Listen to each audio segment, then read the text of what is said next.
Pour imagine un monde où l'histoire qu'on nous a enseignée n'est qu'une facette soigneusement polie d'une réalité bien plus complexe. Un monde où la vérité est souvent dissimulée derrière des lignes éditées et des omissions calculées. C'est le monde dans lequel nous vivons, où les narrations historiques ont été tordues, manipulées pour servir les intérêts géopolitiques, pour servir les intérêts économiques, pour servir les intérêts politiques. Donc, dans cette quête pour découvrir la vérité, je t'amène dans un voyage au cœur, justement, des dessous de l'histoire, là où les faits authentiques ont été étouffés et où les récits ont été déformés. Prépare-toi à remettre en question tout ce que tu as appris jusqu'à présent, à plonger dans les secrets enfouis et à découvrir justement les mystères dissimulés derrière les pages de l'histoire officielle. Jungle. Oh non, non, non, on se calme, on se calme, on se calme, on se calme. Non, non, non, rien à voir. Mais bon, avoue que ça rime un peu. Non, en fait, ici, la démarche que je vais avoir avec toi ici, c'est par rapport justement à la religion, le business de la religion. Le business de la religion. Ouais, que ça soit religion, que ça soit le christianisme, que ça soit l'islam, que ce soit la Torah. En fait, on va voir en fait l'histoire falsifiée, les rôles cachés de la religion dans la géopolitique. Oui, si tu ne le sais pas encore, le business est une vraie religion. Imagine que c'est une niche dans laquelle les gens se sont enrichis sans pour autant, c'est-à-dire sans pour autant rien investir. Rien investir. Ils se sont enrichis avec les biens que les croyants ont dû léguer aux prêtres dans le but justement de pouvoir hériter d'une vie éternelle. Mais bon, bref, on verra petit à petit.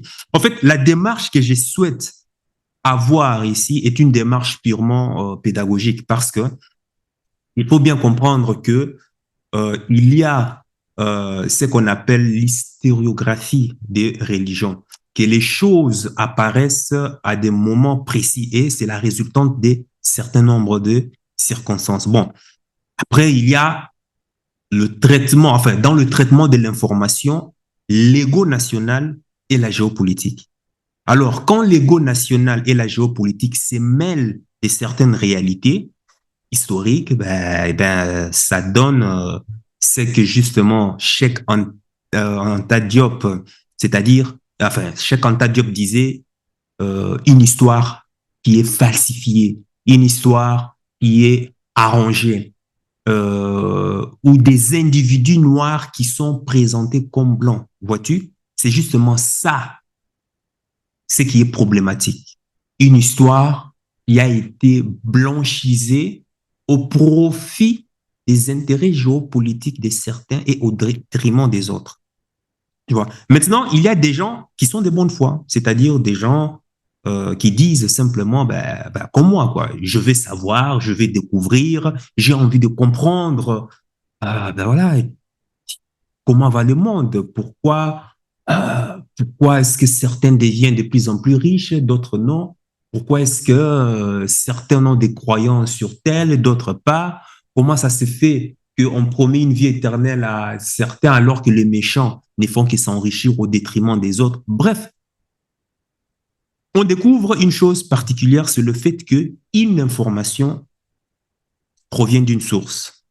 Donc, si tu as deux informations qui proviennent de la même source, si tu commences à avoir 100 informations qui proviennent de la même source, tu risques là d'être manipulé parce que il faut l'objectivité. Et la problématique dans laquelle nous nous retrouvons, c'est que les informations, étrangement, bizarrement, proviennent toujours de la même source. Donc, il n'y a pas de diversité de sources, ce qui fait qu'on ne peut être objectif. Donc, on devient subjectif alors. mais on les devient petit à petit. On ne se rend même pas compte. On s'enferme dans une espèce de subjectivité, mais voilà, c'est pas la faute de l'individu. C'est qu'à un moment, il ne s'est pas posé, enfin, l'individu en question ne s'est pas posé la question de celui qui fournit les informations. Parce que cette information, je le dis, poursuit un but géopolitique. Il n'y a pas dans ce bas monde, malheureusement, une information neutre. Que ce soit la religion, que ce soit la science, que ce soit l'éducation, peu importe les domaines, poursuit toujours un but géopolitique. Maintenant, si toi, tu veux te laisser manipuler, si toi, tu veux rester dans tes croyances, ben, tant mieux pour toi. La religion, malheureusement, depuis son origine, poursuit un but géopolitique et voilà pourquoi elle interdit questionnement, remise en question. La religion ne veut pas des contradictions. Donc, tu crois ce qu'on te dit et tu la fermes, point barre, tu n'as rien à dire. Et ça pose justement un problème. C'est contraire même à l'expansion même de la nature, tu vois. Donc, la religion institutionnalise le dogme par peur d'être remise en question. Mais quand, de quoi est-ce que la religion a-t-elle peur alors? Et c'est ce que justement, ben, nous allons ici, c'est ce que justement nous allons ici voir. Tu vois. D'abord, il faut savoir que les ancêtres africains pratiquaient de la spiritualité. Ils ne faisaient pas de religion. La religion, c'est quelque chose qui est apparu dans le fonctionnement des États avec des objectifs politiques et des intérêts économiques. Donc, on a arrimé, enfin, je dirais, une pensée philosophique à des intérêts géopolitiques, à des intérêts matérialistes, donc décentralisés. Et cette pensée qui est protégée par le pouvoir militaire, le pouvoir politique et autres, c'est celle-là qu'on va diffuser. C'est ce qui se passe quand tu as un pays, ben, voilà, qui a tendance à être calqué majoritairement sur un dogme X qu'à un autre. C'est parce qu'il y a une uniformité de la diffusion d'informations. Maintenant, la chose qui se passe est que l'homme, avec grande tâche, est né en Afrique. C'est-à-dire l'homme, l'homme noir, l'homme africain, est apparu, existe sur Terre depuis des centaines de milliers d'années. Et déjà, l'écriture même est une invention africaine, telle qu'on la connaît aujourd'hui. Ça voudrait dire que, normalement, il devrait y avoir une source d'information venant du continent africain. Or, la documentation qui est présentée est une documentation qui passe sous silence l'Afrique. Pas seulement dans le domaine religieux, mais dans tous les domaines. Dans tous les domaines, tu as carrément une marginalisation systématique de l'humanité africaine dans tous les domaines. J'ai dit bien tout. Par exemple, les théorèmes de Thalès et Pythagore. Attribuer à Pythagore et Thalès, ben ça, c'est une falsification, une blanchisation de l'histoire. Ces théorèmes doivent être baptisés normalement théorème africain de Yamesu, Yames, qui est un mathématicien africain qui a consigné ces théorèmes sur un papyrus. J'ai dit bien 1000 ans avant Thalès et Pythagore. Déjà, Pythagore, ce n'est pas son vrai nom. Pythagore est un nom africain. Donc, il est venu apprendre justement les mathématiques en Égypte auprès des prêtres égyptiens. 1000 ans après. Vois-tu? Donc, parce que Thalès et Pythagore sont venus apprendre cela, mais je remarque que dans tous les manuels et autres, il n'y a aucune trace de Yamesu. Comment ça se fait? C'est là que nous entrons vraiment dans la dimension géopolitique. Maintenant, il se passe quelque chose. Et c'est de là que je veux partager avec toi. Morgan Freeman, cet acteur américain célèbre et autre, hein, ben, s'est demandant quel est le texte le plus ancien où on parle de résurrection 3 jours après la mort et la vie éternelle. Et voilà qu'avec des moyens colossaux, il part justement à travers le monde pour pouvoir découvrir justement le premier texte qui a parlé justement de cela. Et devine quoi? Où est-ce qu'on va lui emmener? Je vous propose de monter. Et vous allez voir que la pyramide n'a pas l'air de dater d'hier. On dirait une colline. Oui, mais le plus étonnant dans cette pyramide, c'est ce qu'il y a à l'intérieur. Faites bien attention à votre tête. Il n'y avait que des gens petits ici, ou bien... Des gens de ma taille. Il y a quelques embûches à éviter. Là, il faut passer au-dessus.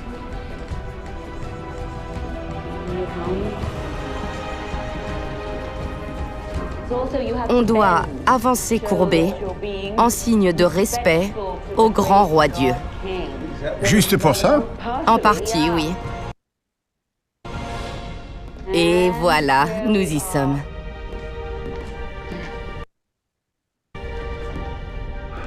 Oh mon Dieu, c'est incroyable. C'est fabuleux, n'est-ce pas?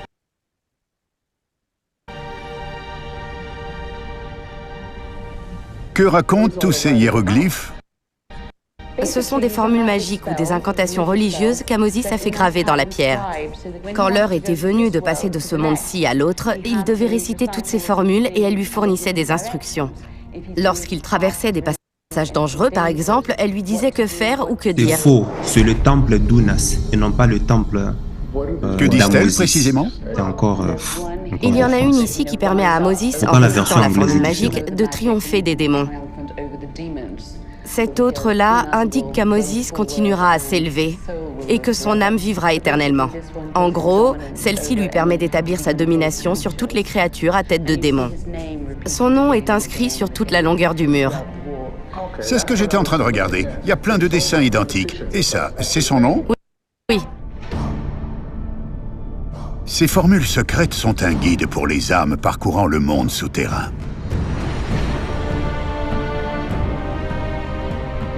Elles sont aussi la clé nous permettant de comprendre pourquoi la vie après la mort était si importante pour les Égyptiens. Bref, tu vois, en fait, je tiens à préciser que la version française est truquée. Donc, ils ont fait exprès de filtrer certains mots dans le but justement de ne pas divulguer certaines informations.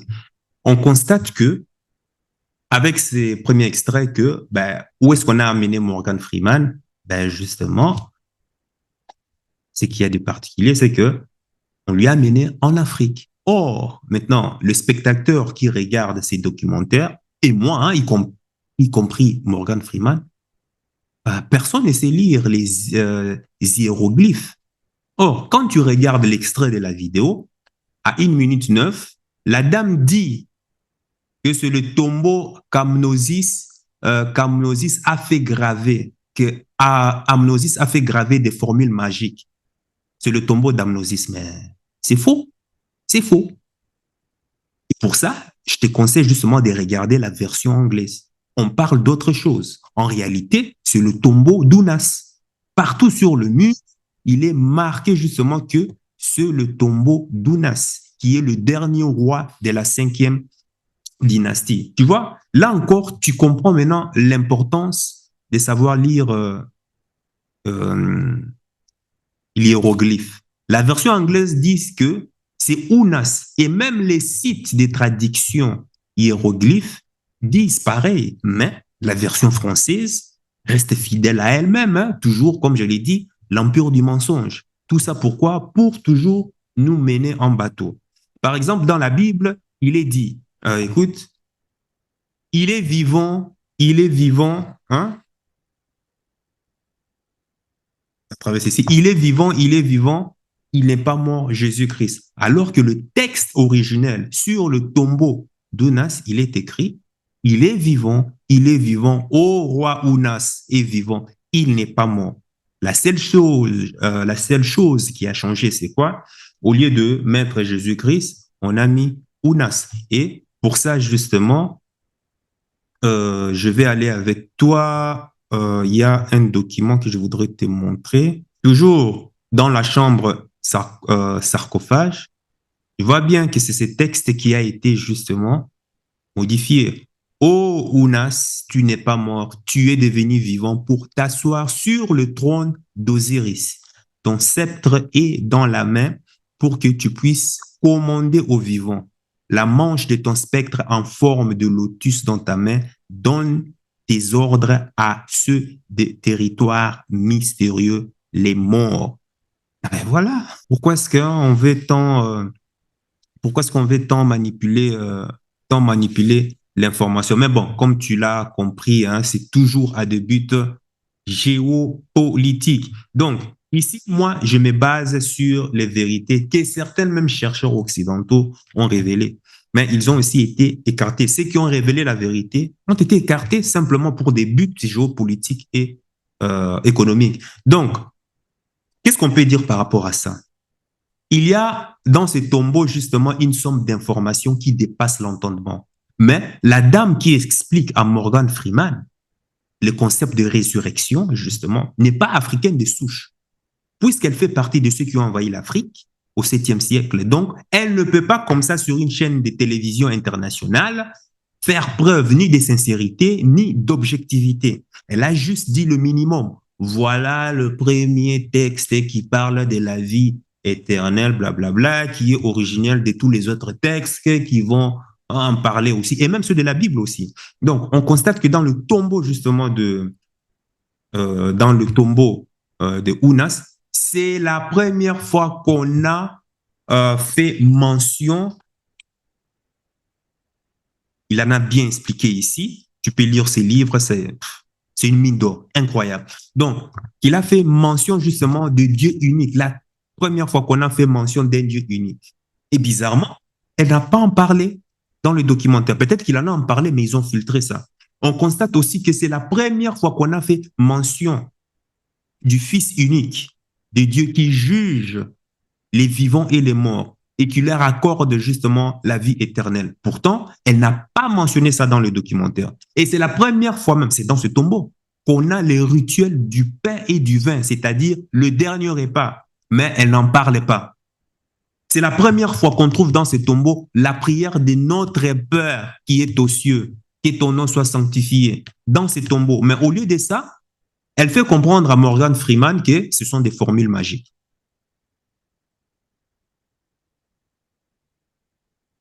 Pourquoi n'a-t-elle pas pu, par exemple, lire ces formules magiques dont elle faisait comprendre à Morgan Freeman? Encore une fois, pour des raisons géopolitiques, on doit filtrer l'information. Donc, quand c'est écrit sur un mur africain, c'est une formule magique. Mais quand c'est dans un livre écrit, par exemple, par les Occidentaux, je n'ai pas des livres, je n'ai pas des Bibles ici, ben là, ça devient une prière par hasard. Vois-tu comment est-ce qu'on joue sur les mots?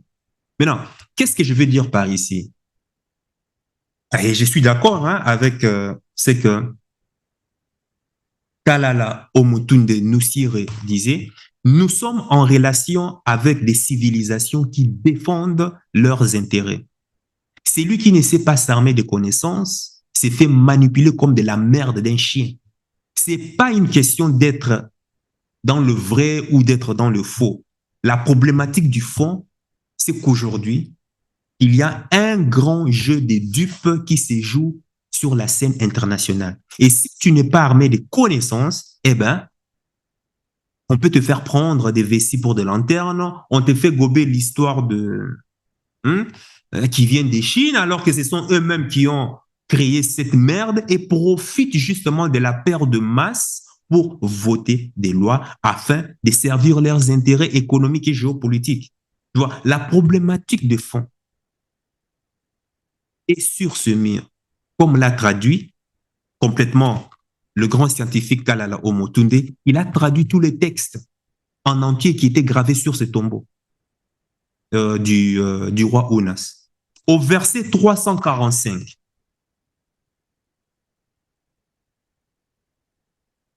donc au verset 345, donc qu'est-ce qu'il dit? C'est là que tu lis, par exemple, bon, c'est trop long, c'est là que tu... attends, au verset...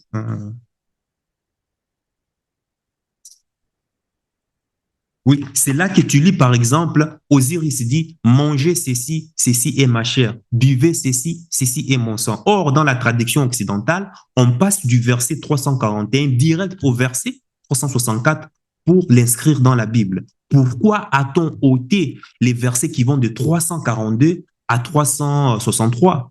Parce que c'est justement là où on fait l'Eucharistie. C'est là où il dit, prenez le pain, ceci est mon corps. Donc, tu achètes un document qui dit traduction du roi Ounas en hiéroglyphe, transcrit en français, et les chapitres où il y a de l'information pertinente et intéressante, ben c'est ça qui passe sous silence.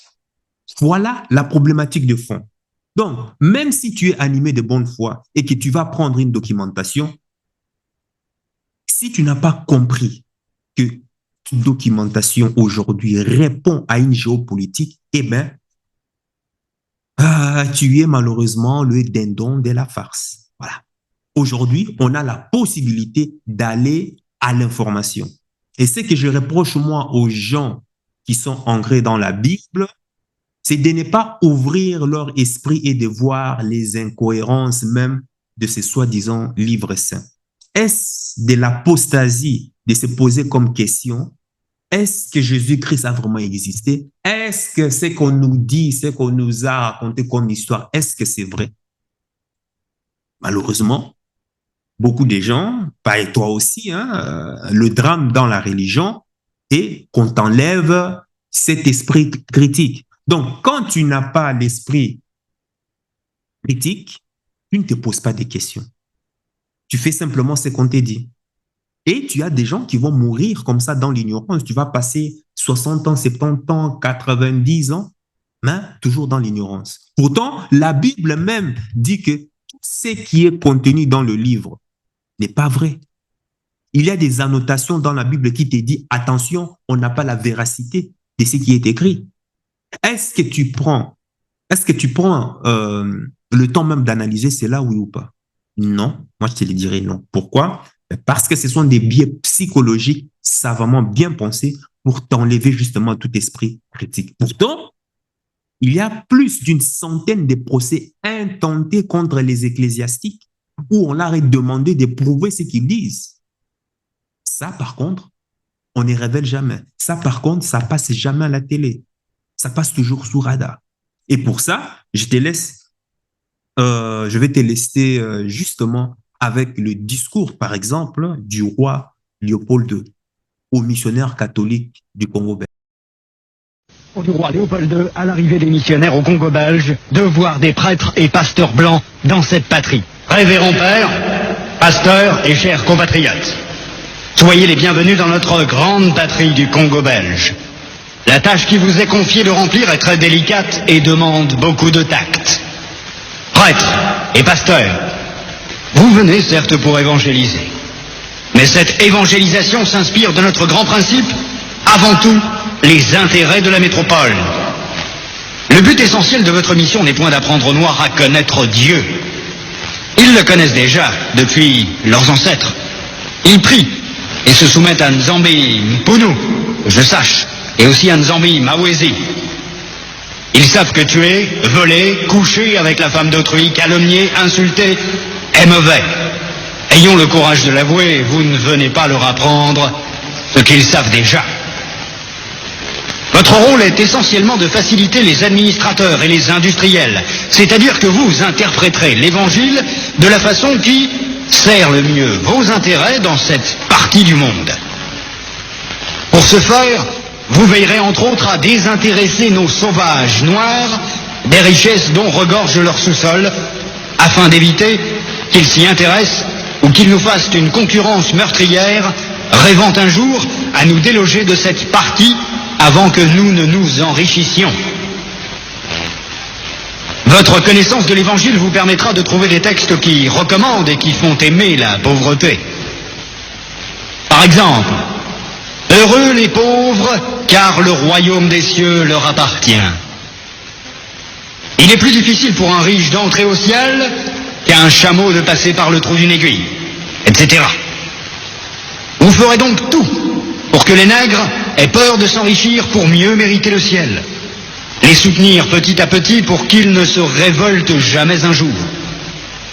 Les industriels et les administratifs seront obligés de se conformer à ce que je vous recommanderai, à vous, prêtres et pasteurs blancs, de temps en temps, pour vous faire craindre, de peur de courir à la violence, injurier, battre.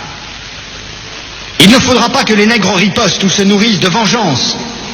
Pour cela, vous leur enseignerez par tous les moyens et vous insisterez pour qu'ils suivent l'exemple de tous les saints qui ont tendu les joues, qui ont pardonné les offenses, qui ont reçu les crachats et les insultes sans tressaillir. Il faudra les décourager et les détacher de tout ce qui pourrait leur donner le courage de nous affronter.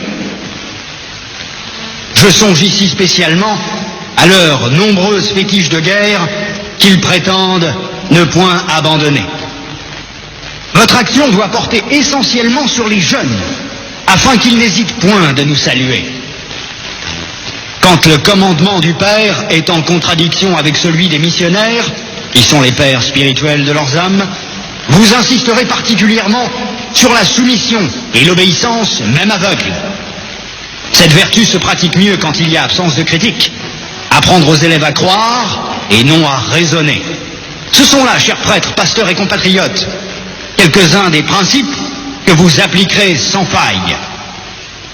Vous en trouverez beaucoup d'autres dans les livres et textes qui vous seront remis à la fin de cette séance. Vous verrez donc ce que je recommanderais à vous, prêtres et pasteurs blancs. Évangélisez les Noirs jusqu'à la moelle des os, afin qu'ils ne se révoltent jamais contre les injustices que vous leur ferez subir.